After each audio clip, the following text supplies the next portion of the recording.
Bonjour à tous, j'espère que vous allez bien, c'est The Crazy Fisherman, on se retrouve pour une nouvelle vidéo tuto pour la pêche aujourd'hui du brochet en été.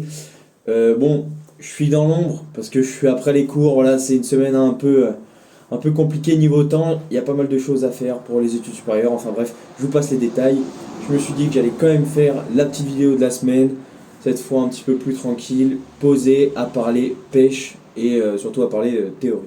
Donc la pêche en été est assez compliquée quand même pour le brochet, surtout en temps de forte canicule. Voilà, c'est un poisson qui aime bien les temps froids, pluvieux, venteux.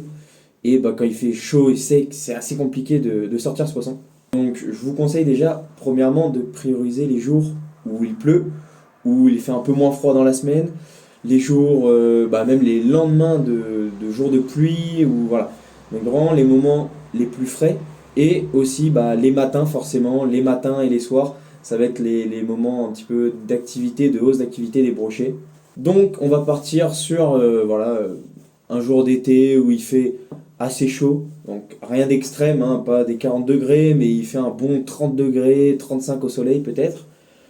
Partez le matin, donc voilà, vous venez d'arriver sur le spot, et vous pouvez commencer directement avec, donc déjà sur des zones shallow avec des leurres de surface. Donc des zones shallow, c'est-à-dire des zones avec pas énormément de profondeur. Prioriser aussi les herbiers parce que c'est des zones très oxygénées et plein d'alevins. Donc ça va être une zone de chasse parfaite pour les brochets. Donc voilà, des petits leurres de surface qui vont venir imiter des grenouilles, des oiseaux, des souris, ce que vous voulez. Des petites frogs. Alors les couleurs noires foncées, donc vraiment les couleurs foncées, ça peut vraiment bien marcher, que ce soit le matin ou même l'après-midi, surtout l'après-midi, car l'après-midi, étant donné qu'il y a énormément de luminosité, un leurre sombre va venir faire un contraste intéressant et va venir attirer un petit peu plus l'œil des brochets, qui est un poisson que je rappelle qui pêche majoritairement à vue, et ça c'est important.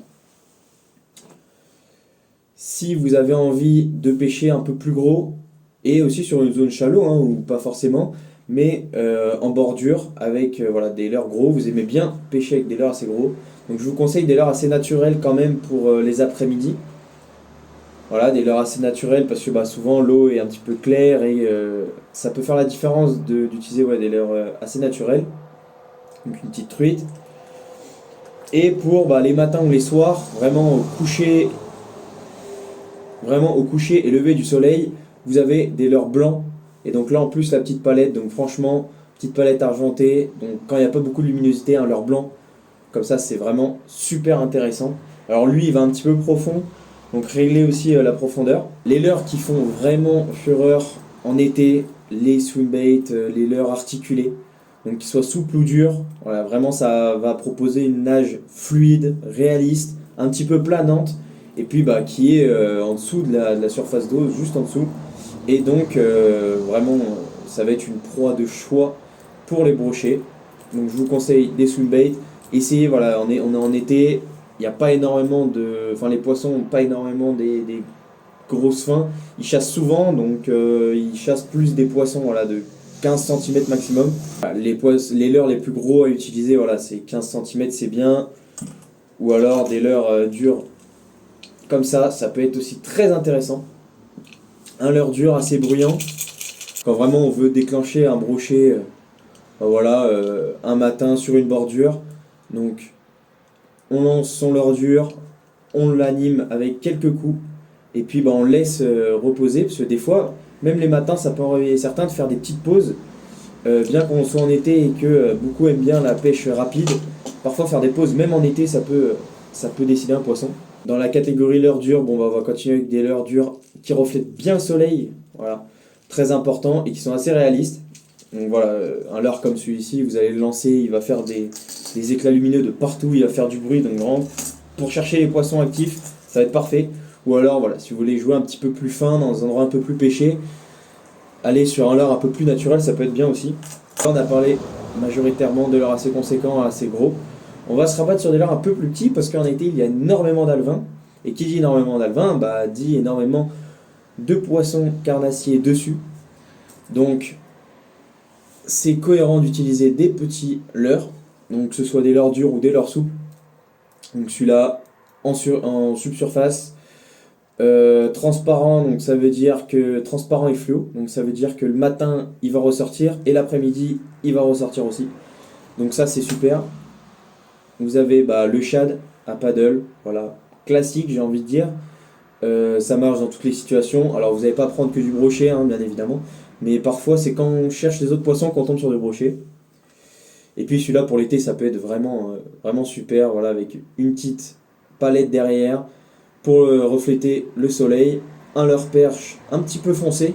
Donc pour l'été c'est toujours bien d'avoir un leurre un petit peu foncé, enfin parfois ça peut changer.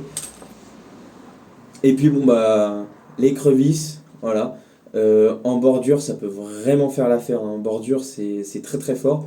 Ou alors, si l'après-midi, vous peinez à trouver les poissons, à savoir où ils sont, pêcher un petit peu dans le fond, ça peut pourquoi pas être pas trop mal. Et puis, on peut finir chez les leurs avec le spinnerbait, le fameux, oh, j'en mets ça, le fameux spinnerbait qui va vraiment en été. Donc là, c'est un Ace, donc super, super marque qui va venir vraiment déclencher tous les poissons les plus actifs et puis ça va être vraiment vraiment efficace. Si jamais vous n'arrivez pas à trouver la pêche, vous n'arrivez pas à trouver le bon leurre, ce que vous pouvez faire c'est commencer à la surface la plus haute avec des leurres donc en surface, puis finir donc avec des leurres un peu plus profonds, donc vraiment faire une pyramide. Donc vous commencez avec donc des leurres comme ça, des whoppers, des poppers, pour continuer avec des leurres style swimbait qui sont un petit peu plus profonds comme celui-ci. Ensuite vous pouvez aller avec des leurres souples comme celui-ci, donc qui peut garder la tête au dessus, donc qui peut garder la tête voilà, comme ça et nager comme ça. Donc c'est la façon dont vous l'animez. Et vous pouvez en finissant par l'écrevisse que vous allez surtout animer dans le fond. Le montage drop shot peut très bien fonctionner aussi, même en été, hein, c'est qu'une question de profondeur d'eau à régler. Si je devais résumer la pêche du brochet en été, prioriser les journées les plus fraîches, prioriser les matins et les soirs. Alors moi personnellement je suis un peu plus d'aller le matin, parce qu'il fait encore plus frais que les soirs. Les soirs voilà, il y a toute la chaleur accumulée de la journée. Allez, n'hésitez pas à mettre des leurres petits pour être cohérent voilà, avec le biotope actuel. Et puis n'hésitez pas aussi à mettre des leurres vraiment en surface, vous aurez de superbes attaques, et puis à pêcher dans des zones avec un petit peu d'herbier. Vous pouvez aussi, bien évidemment, et je vous le conseille même fortement, utiliser des leurres texans, alors que je n'ai pas présenté ici, mais des leurres texans, franchement, ça peut que être bien pour passer dans les herbiers, là où l'eau est la plus oxygénée, la plus fraîche, où le soleil passe un petit peu moins dans les herbes, où il y a de la nourriture. Donc vraiment, c'est ici que vous allez retrouver le plus de poissons. Et puis je vous laisse aussi faire votre expérience en fonction de vos points d'eau, voir un petit peu qu'est-ce qui fonctionne le mieux. Si cette vidéo t'a aidé, n'hésite pas à la partager à tes potes qui galèrent l'été. Et puis à liker, t'abonner, et puis mettre un petit commentaire si la vidéo t'a plu. À la prochaine, c'était The Craziest Fisherman.